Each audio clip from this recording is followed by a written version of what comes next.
गणेश जी से जुड़ी कई रहस्यमय कथाएं और लीलाएं जिनके जिनमें उनके जन्म, विवाह और जीवन की विभिन्न घटनाओं का वर्णन किया गया है। इन कथाओं के माध्यम से उन्हें बुद्धि, समृद्धि और शक्ति के प्रतीक के रूप में दर्शाया जाता है। यहाँ उनकी शादी और अन्य रहस्यमय लीलाओं से जुड़ी प्रमुख कथाएं प्रस्तुत हैं। गणेश जी की शादी की कथा। गणेश जी के विवाह को लेकर कई कहानियां प्रसिद्ध हैं। एक कथा के अनुसार गणेश जी के विवाह का प्रसंग उनके सिर पर हाथी का मुख लगने के बाद आता है। यह कथा इस प्रकार है।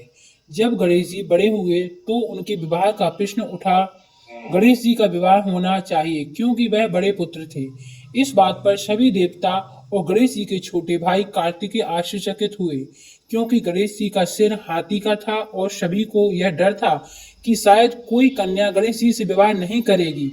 हालांकि भगवान ब्रह्मा की दो पुत्रियां रिद्धि और सिद्धि जो समृद्धि और सफलता का प्रतीक मानी जाती हैं, गणेश जी से विवाह करने के लिए सहमति जताई। इस प्रकार गणेश जी का विवाह रिद्धि और सिद्धि से हुआ। इसके बाद उन्हें दो पुत्र भी हुए, शुभ और लाभ, जो शुभ कार्यों और लाभकारी परिणामों का प्रतीक माने जाते हैं। यह कथा बताती है कि किस प्रकार गणेश जी का विवाह हुआ और उन्हें समृद्धि और सफलता की देवियों का आशीर्वाद प्राप्त हुआ, जिससे वह समृद्धि और शुभता के देवता के रूप में प्रतिष्ठित हुए। जन्म से जुड़ी एक अन्य कथा। गणेश जी के जन्म से जुड़ी एक और रहस्यमय कथा है जो उनकी शक्तियों का परिचय देती है। एक बार देवता और असुरों के बीच घोर युद्ध हुआ। इस युद्ध में देवताओं को विजय दिलाने के लिए भगवान शिव ने गणेश जी को भेजा। गणेश जी ने अपनी बुद्धिमत्ता और शक्ति से युद्ध में देवताओं की सहायता की और असुरों को पराजित किया। इसके बाद देवताओं ने गणेश जी को विघ्नहर्ता की उपाधि दी। सर्प लीला।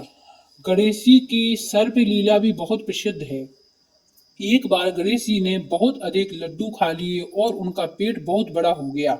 जब वे अपने वाहन मूषक पर सवार होकर घर लौट रहे थे तब उनका संतुलन बिगड़ गया और वे गिर पड़े।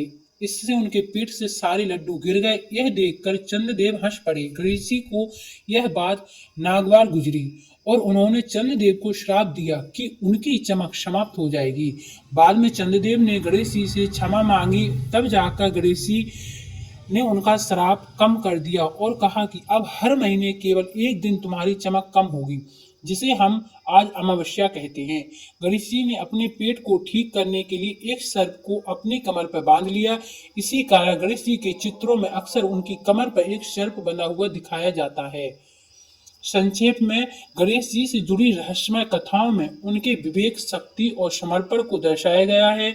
उनकी हर लीला हमें एक महत्वपूर्ण जीवन का संदेश देती है, चाहे वह उनके विवाह की कथा हो या चंद्रमा को दिया गया श्राप हो। Thanks for watching. इसी तरह से भगवान से जुड़े रहिए और चैनल को सब्सक्राइब, लाइक, शेयर कीजिए। बोलो गणपति बप्पा मोरया।